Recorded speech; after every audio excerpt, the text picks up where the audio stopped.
What is up, everyone? Welcome to another Naughty Egg Draw. My name is Jake, and today I will be taking this janky, falling apart work lamp that I have and turning it into this.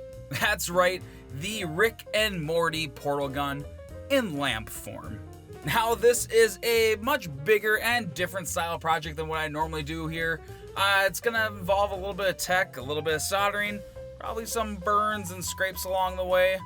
But I'm really excited, so let's start tearing this apart and get those blueprints out. So whenever you're starting a project like this, after having your plans sketched out, the best thing to do is to make a test model first to see if you like the sizing and to see if everything fits within it. So I used very cheap, thinner styrene plastic to make this setup, since for like 25 sheets of these, it's still like half the price of the larger one high impact styrene plastic that I used for the final piece. Now, other than the styrene plastic, test tubes, and PVC pipes, almost everything else that I used for this project I was able to find at the dollar store. The lamp I already had, but the LEDs and the super glue and other plastic bits for this piece I found at the dollar store. Most of the parts mainly came from two different sets of flashlights that were found there. Now, this lamp was way harder to disassemble than I thought it was gonna be.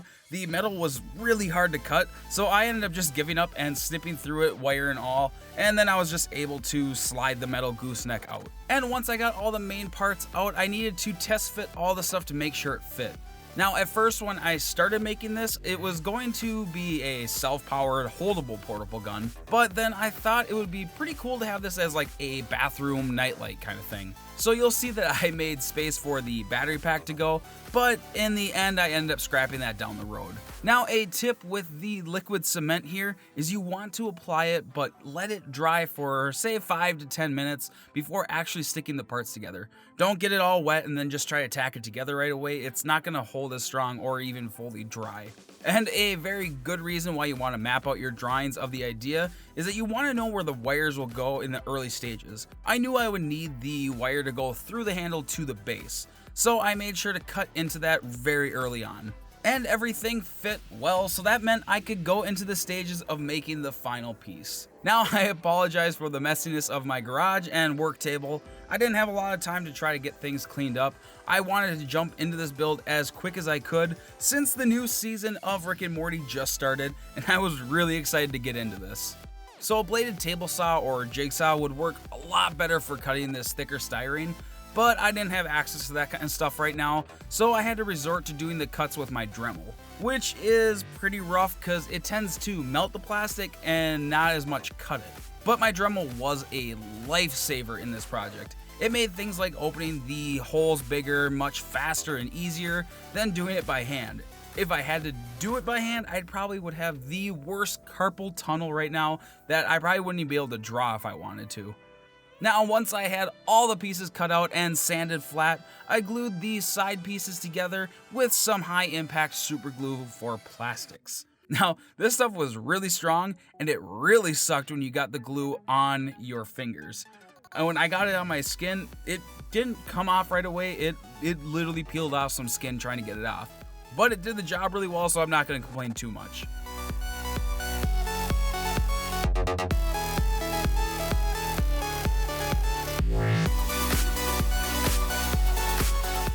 Now, making this front plate is where I utilized a lot of the parts from the flashlights. I used the back of the silver light that held the buttons as a bevel for the lenses, and the lenses came from the plastic green flashlights. And magically, somehow they perfectly fit together. And then I used some green vinyl wrap for car lights, and I tinted the lenses green that way. And even though they didn't go on perfect because the pieces were really small and it was really hard to do a proper wrap technique on it, I think it turned out amazing for this piece. Now, cutting out the slit where the little text box was gonna go was a lot harder than I thought it was gonna be.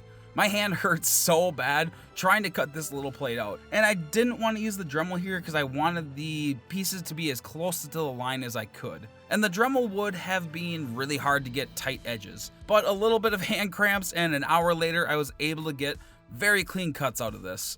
So to make the screen that the numbers would show up on, I took some red plastic from the cover of a notebook that I found at the dollar store and used some of the cardboard backing as well and cut them out and fit them underneath the styrene plastic.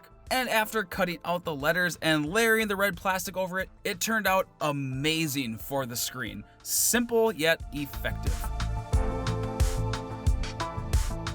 Now, I want to say this right now, I am not an expert at electronics or soldering and all that kind of stuff, but I have worked on this stuff before when I was in college.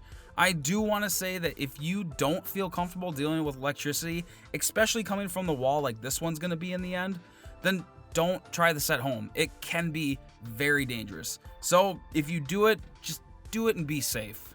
And be smarter than me and get more than one color of wire like red and black so you don't mess up your wires. I was pretty good about making sure I kept black tape on the negative side, but I couldn't get any other wires at the moment, so I had to work with what I had.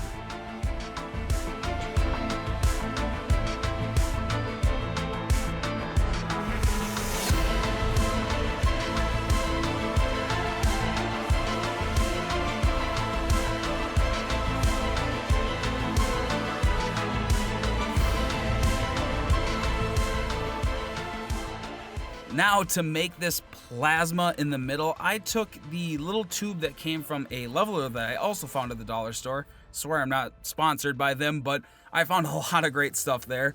And I drilled out that little tube until it was hollow, and then that way the light could shine through it better. And then I just covered it in green hot glue. And yes, I do have a pink glue gun.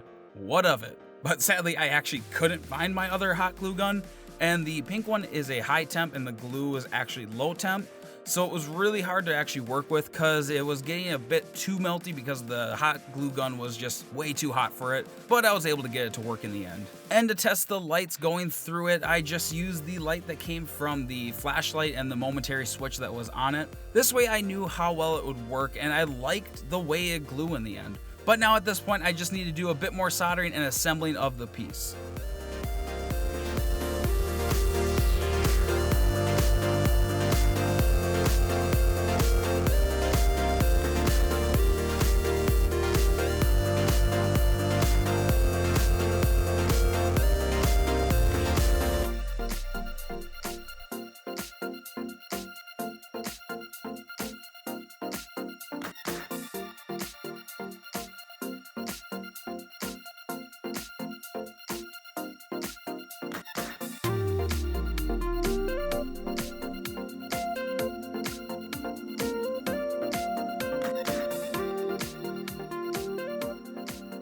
Now to fill the gaps here on the handle, I actually used body filler for cars, but you could use a bunch of other stuff like low heat dry clays, resin clays, stuff like that.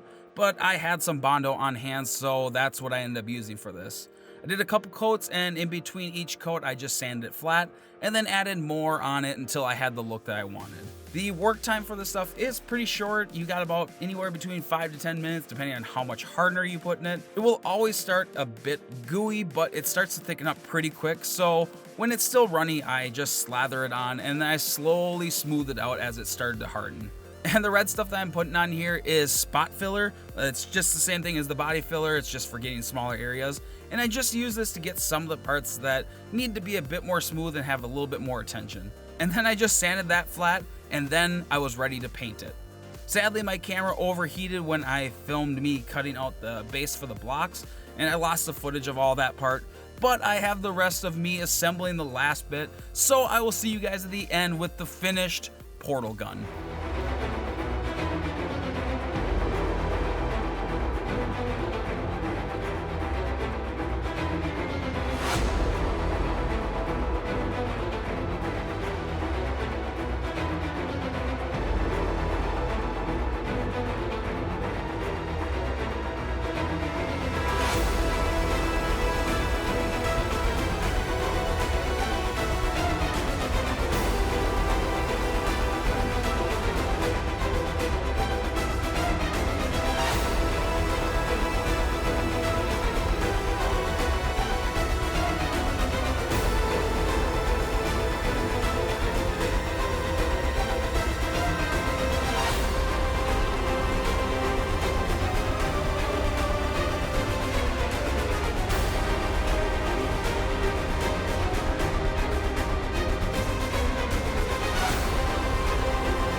All right, everyone, here it is, the final Rick and Morty Portal gun. I think this turned out super cool. It's not perfect, it's got its bumps, it's got its scrapes, but I think this turned out absolutely amazing. Now, this is probably one of the biggest projects I have taken on this channel, and it was absolutely worth it. And I was really excited for the new season to come out of Rick and Morty, and I knew I had to make something that showed my love for that show. Now, this project is something I want to thank my Patreons for as well, because this costs quite a bit more than most of the projects I normally make on this channel, and because of all the love and support that you guys give me over there each month, it made this project possible. So if you want to go over there and support me making bigger projects like this one, make sure to click on the link down below to my Patreon. But that is everything. I have my own Rick and Morty Portal gun. This thing is awesome. You guys are awesome. If you haven't yet, make sure you subscribe, and like always, keep drawing, and until next time, bye.